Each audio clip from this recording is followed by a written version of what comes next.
Good evening and welcome to Bronx Talk. Tonight we're going to talk about a four-letter word, guns. According to the Bronx DA's office, in the first 6 months of this year in the Bronx, more than 100 people have been shot, and of those, 24 of them were fatal incidents. Now, if you want to do the math, that means there are 4 a month, which means we have one gun death each week in the Bronx. While overall shootings in New York City have decreased, the Bronx is experiencing a concerning rise in youth gun violence.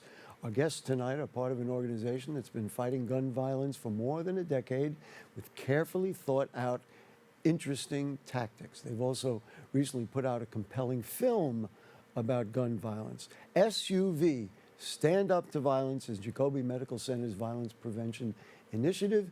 They work to reduce gun violence with a unique approach. And while we have had SUV on Bronx Talk before tonight, they're going to bring us up to date. So please join me in welcoming the medical director at SUV NYC Health and Hospitals, Jacobi Medical Center. It is Dr. Noe Romo. Nice to see you, Dr. Romo. Nice to see you. And the program director at SUV is Carjah Dawkins Hamilton. Ms. Hamilton, nice to have you with us. Thanks. Well, you know, you just had, now let's see, yesterday, which was the 28th of July, a gunman armed with an AR-15 style rifle walked into Midtown Manhattan and began firing, killed a police officer, fatally shooting 3 other people, wounding a 5th person before killing himself. Then out there in Las Vegas at a Reno casino resort, a gunman shot 6, killing 3 of them.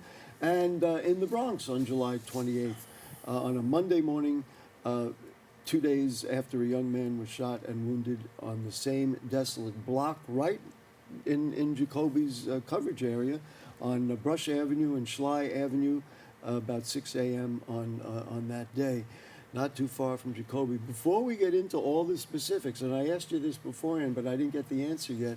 So what happened? So 2 people in the East Bronx get shot, and then at what point does SUV get involved? I'm assuming the people at the Jacobi's medical area get involved to see if they can save a person. Right. But then at what point do you and your folks get involved? Yeah, so, you know, there's obviously a notification alert system from EMS to the trauma centers, and us being a level 1 trauma center for adults and a level 2 trauma center for pediatrics, we get notifications right away. So the ER team and the surgical team is notified of these cases, and as soon as they arrive and they come in, our SUV team is notified as well, either through the electronic medical record system or through other means of notification. And once they are in the trauma bay, if we are in-house, then I typically tend to go to the trauma bay to assess the situation. You personally and check in with the trauma surgeons and see what the medical situation is like and get a feel before we bring in the rest of the SUV team to just kind of make sure that it's appropriate and for them is, to come. what is the objective? What do you look? I mean, obviously the medical thing is one thing, and you know, we certainly want to say that anybody and everybody. But then what is it SUV looks for and then acts on? From my perspective, is to see if the patient is even stable enough to engage with our outreach workers and with our social workers, and to get and assess the medical situation of what's going to happen, because it's a very different response if it's somebody who's shot, let's say, but is awake, alert, and able to talk, as opposed to somebody who's been fatally injured, right? So what if they're going to talk? What do you ask them, and what are you trying to find? Well, you know, I think every situation is different, and I think we tend to kind of feel it out at first. Obviously, the initial concern is always a medical concern, and we try to approach that piece of it. And if they are open to speaking, then we will bring in our social work team and our outreach workers team to try to see if they can get a sense of the active conflict that perhaps may have led to their dispute, but also, most importantly, get a sense of if they feel safe in the hospital, if they're worried about anything else happening to them while they're there. So I'm just going to move it forward. So you assess the condition of the person, and then you and your team comes in, and then you want to find out what. Dr. Nomo talked about the what was the conflict. Yes. Then what do you do when you hear about a conflict? So there must have been something. Yeah. Unless, of course, it was stray, that's another whole thing. If there's a conflict, we try to mediate whatever conflict, right? So when a patient comes in, that's like what we call the golden hour, where people are really thinking about their actions and what we can do or what anybody else can do to prevent any form of retaliation. So if there are people out in the community who might want to, when someone's hurt, when someone's injured, they might want to get back at someone else, right, for the hurt in their loved And one. as I understand, that's an actual statistic of finding out that gun violence is also related to the people who have been shot, or their relatives then want to revenge at somebody else. Yes, yes. Yeah. So really trying to get a sense of where the patient is, what they're thinking about, and also what their families are thinking about. Yeah. Yeah. And then you would potentially go further with a social worker, et cetera, et cetera. Yes, yes. Dr. Romo, let's just talk about where we were. You were on the show 10 years ago. Yeah. Restate the philosophies, if you would, of the program. Yeah. Which I know that Jacobi considers it a disease. Gun violence is a disease. Right. Talk about what the philosophies are and what the objectives are. So, I think when the program started now 11 years ago, I think the philosophy was that, violent trauma and gun violence specifically was a disease that was disproportionately affecting youth, specifically our Black and Hispanic youth under the age of 25. And that there needed to be a different way to address that issue. As opposed to the criminal law, arrest them, and Correct. deal with that, and then just move on Correct. through that. So Right. is dealing with it from an injury prevention standpoint and from a public health standpoint of trying to really assess the reasons as to why individuals were being injured. And the only way that we could do that was not through medical care directly, not through any kind of tests, either imaging or medicine you can give, but through the use of outreach workers and people from the community with a Like particular Ms. Hamilton and her correct staff. from a particular lived experience, who can assess individuals like as Dawkins Hamilton said in that golden hour, or even if not during that golden hour, if they're not ready to engage, but perhaps during the admission process, right, when they're admitted, when they're stable, they're sitting in a hospital bed, they're by themselves or away from the community. Perhaps is a way for us to assess the underlying reasons that may have led to their injury, whether it be an active conflict, whether they were engaged in individual conflicts, community conflicts, or whether they could use other supportive resources, such as like job training resources, educational resources, housing relocation Change resources. the nature of their lives in Correct. some form. To try to address the underlying factors that may have led to their injury. So, we had this conversation 10 years ago Yeah. when you started in 2015. Yep. Is there a difference between now and then, or is it really the same story, the same solutions, everything that you Yeah. have been working on, you just continue because it's worked? Well, I think what has happened over the past 11 years is that we have grown significantly. But we haven't Meaning just SUV. SUV has grown, you're- and the program hasn't just grown; it's grown in relation to a need. The need has grown, but as we've grown, we've identified different issues and things that we can improve to help, improve the way that we engage patients and community participants, to provide them with resources to decrease the incidence of community gunshot wounds, but also improve outcomes in patients. So we've been able to add additional resources with additional community outreach workers, expanding into more communities to not just engage patients, but high-risk individuals who are not yet injured before they get injured, but also adding more social work staff, adding more other supportive staff to provide more resources. That would suggest, sir, that out there, the community and the medical community and even the law enforcement community believe that this works, because you wouldn't put resources into something that, well, it was a nice Correct. idea, but it didn't. It does work, and we've proven that it works. Actually, we've been able to decrease the incidence of community gunshot wounds by 54% over the past 10 years in the areas that we are in compared to the areas that we are not present in. And at the patient level, we've been able to decrease the rate of re-injury by 49% in the patients that we see, and improve the rates of follow-up. And we have documented this in the medical literature, actually.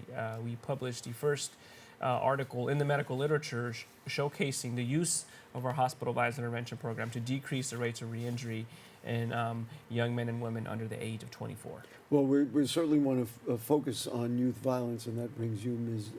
Hamilton, into the conversation. How much of this is gangs? And in a moment, we're going to show an article that was in the Bronx Times that clearly said that it is gangs. But this is gangs are a big problem. So what we're seeing is that traditionally what we thought about what gangs looked like is looking a little different for our communities. It's looking Oh, a little interesting. different for our young people. A lot of the violence is stemming from social media. A lot of the violence is stemming from schools. A lot of the violence are just stemming from young people being in their environment and maybe having issues with others and not having the resources to mediate those conflicts, right? So it looks a lot different now with the access to social media, the access to... You know, I have talked about this on the air so many times. At the pandemic, they spent 2 years in front of computers, Yes. not interacting with each other and using social media. Yes. Yeah. So since that became the method of communication when there were conflicts, as opposed to, hey man, don't say that to me, you know, or whatever. Yeah. It's a lot harder to interpret intent through social media. Yes, it is. It is. And at this point, things go viral. When it goes viral, people are hurt by it. So the impact is a lot greater than it used to be, right? So when someone Right. told me, like, I don't like you, then that it's just between us. But now if I say it on social media, the entire world gets to Wow. see it. And all your friends and Yes. everything. And that raises, one of the things we're not talking about, it's a whole other conversation, is the availability of guns. Of course, if we didn't have the availability of guns, we'd have a lot of people with fistfights, but that would be a different story. I pulled out this article in the Bronx Times and that I want to show you. In the Bronx is being held hostage by stray bullets and the young gang members who fire them. And I want to pull out a quote from that article. In 2024, Bronx shooting victims under the age of 18 rose by a staggering 200%, 200% compared to 2018. Something Police Commissioner Jessica Tisch has attributed to the raise the age law. Additionally, in that same time period, shooters under the age of 18 have surged by 233%. Yeah. So the raise the age law basically said that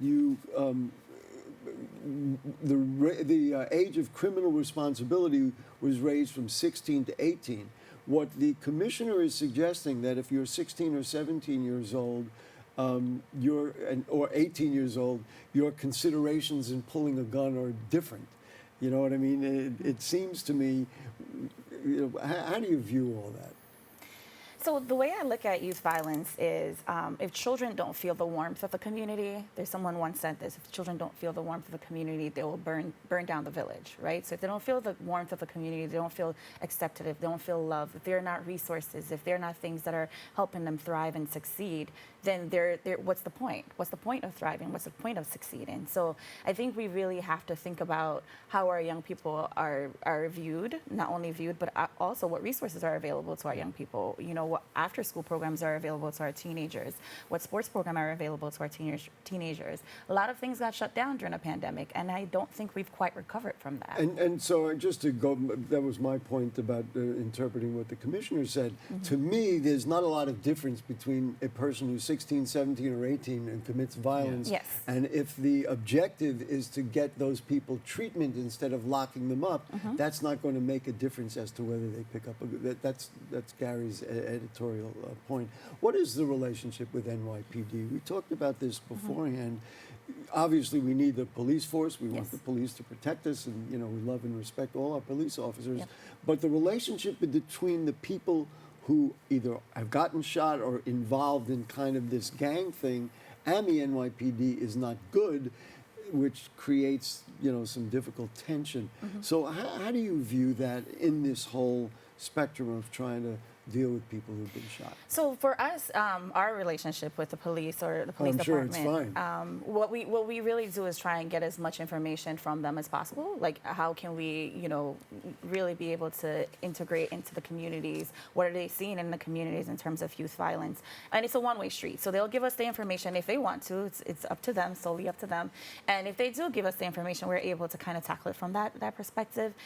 What we have seen is when we police from a community perspective with the community in mind, not just I'm going to lock this person up, they're going to go away for time. They got to come back at some point, right? So Or they have relatives who are still around the community. correct. So it's the idea of let's make sure we're engaged in the community in making the community safer. I think that's really the main perspective, and I think a lot of people in NYPD get that, and because they get that, they're willing to kind of share. This is what I'm noticing. I'm seeing a lot of young people congregating at this time outside That's of good this information. place. Yeah, it could be. That's grassroots information. Yep. I like that. Dr. Romo, let's just talk about the film. So there was a film that was shown a couple of weeks ago, and then there was a panel discussion about it. Who made the film? What is the film about? We're going to show you a clip, and there are some very stark images in there. Introduce it, if you will. Yeah, so GSW, which is a gunshot wounded film, was made, out of a need to kind of really bring to light the impact of firearm-related injuries in this country, in different populations, and it meant to highlight, I think, the effect that it has. So not just in terms of mortality, which is obviously the worst outcome, but how that impacts individuals and communities and families, but also the impact of disability, right? And what it means to live with injuries from violent trauma for the rest of your life. They came up here, Ms. Jody Shapiro, who's one of the directors, and they came up here to the Bronx and they spent time in our hospital and in our trauma center, and they also spent time with our SUV group to get a sense of what we did. So they wanted to not just document the impact of gun violence, but also document what is being done to treat gun violence like a disease. And I think they were able to capture that. I watched it. I thought they captured it very well. So we're going to we pulled out 2 minutes that we're going to show. Sure. We do want to warn people that some of the images are disturbing. Gun violence is disturbing. I wish I could clean it up and make it pretty for you, but it's not. So here it is. It's GSW. Correct. Here we go. 3 at this time. Ascend and Narco, 1204 Gilbert Place. 68 complainant. In 2009, I was working late. It was the evening, and a call came over the radio that we had a 92-year-old woman that had been shot. It was a level 1 activation. She was on the way to our trauma center. And she comes in. She was this really elegant, elderly woman. She was your grandmother. And the story is that she was home in her living room. Gang members were having a fight, and a stray bullet had gone through her living room or bedroom window as she was preparing dinner. So I began the operation, and as predicted, the bullet had come across the midline and it had injured everything that's important for life. But we tried, and we dumped the hospital into her, blood and people, and we tried. So it's done. Her lifeblood is poured out all over the floor and all over me, and her heart stops, and we try to get her back, and I look up at the clock and pronounce her dead. And then I lose it. I just sat down right there, covered in her blood, and I started to cry. Man, did I cry. Never happened to me before. And Sadie Mitchell was just, I don't know, it was just too much. It just said to me that this country had an illness that maybe we were just never gonna get better from. It just epitomized how messed up this thing was, this scourge of gun violence. It's hard to come up with words after that. My first thought is, without getting teary-eyed, which I feel like, is to thank the doctors, because they, we're talking about it in a nice, comfortable studio, but they're sitting there dealing with it all the time. It's interesting that he said he called it like an illness, which is really what we're talking about. A disease is contagious, and that's, Ms. Hamilton, what you were talking about is that, somebody who's involved in it, all of a sudden there are tentacles that go to other people, and then that begets more violence. And if we don't intercede, then that's a problem. Something that I'm curious about, Ms. Hamilton, I guess you can start with it. There are other Bronx anti-gun groups. Let's see, I don't know if I have them all We hope there's a million of them. Save Our Streets, SOS. Yes. There's BRAG, Bronx Rises Against Gun Violence by Good Shepherd Services. And SNUG, which stands for Should Never Use Guns, which is guns backwards, of course. Is there a relationship? Because it would seem to me, if you're all saying the same thing, Yes. that having, in the Bronx especially, having communities work together would be a really good thing. Yes, there's also RTG Release the Grip. Oh, see, I knew you Bronx knew more than Connects. I did. And there's Guns Down Life up at Lincoln Hospital as well. There you go. Yes. So maybe you've just answered my question. Go ahead. I'm Yes, sorry. there's definitely partnership. There's definitely relationship with all the other anti-gun violence group in the Bronx, because we do understand that the partnership is needed in order to really reduce gun violence, right? So what impacts one community impacts all communities. And so we want to make sure that we're able to have those conversations with all of the anti-gun violence groups, especially when there are patients that come into our hospitals. Our patients have to go back to these communities, so we want to make sure that they're able to mediate the conflicts that are in the communities so they don't come back to us. So it's very important that we have that relationship. Dr. Romo, when you look at kind of like this whole spectrum, do you feel hopeful? Is there hope out there? Or now, of course, the proliferation of guns, which, as I said, is a whole different conversation. Do you see that you solve some problems, you change some people's lives along the way? Yeah, I think She's nodding yes, so I'll give her a chance. I think there's always hope, and I think part of the reason why these programs started was to think outside the box and to find alternative solution to the problem of gun violence. As opposed to just locking people up, changing ages or whatever you're trying to do. And you mentioned the proliferation of guns, which is difficult to control from our standpoint, right, from a hospital medical standpoint. But what we can do is hire individuals with a certain lived experience who can help improve patient outcomes, who can help community outreach to high-risk participants. We can try to link them with supportive resources and services to have day-to-day impact on individuals that can spread the same way violence can spread, perhaps peace can spread as well, by providing hope to people and providing alternatives, right? And I think we have been able to successfully do that. It's hard to call our program a complete success when individuals are still getting shot and there's still people out there. And I like to say that we can't claim to be fully successful until not a single person has been shot in our target areas. Or in the Bronx. What you said there brought on from me the biggest smile I think I've had in this show in a long time. That if that can spread, then peace can also spread. That's pretty nice. How did you want to answer that question? Yeah, I think I definitely see it in our staff. Being around for 11 years, we definitely have had people who we've been able to mediate conflicts who are now working for us, right? So that is, to me, is some sort of success. Like, we're not fully successful because shootings are not completely eradicated, but we're definitely able to show the success in our staff. I had meant to bring this up, and I'm glad you mentioned that.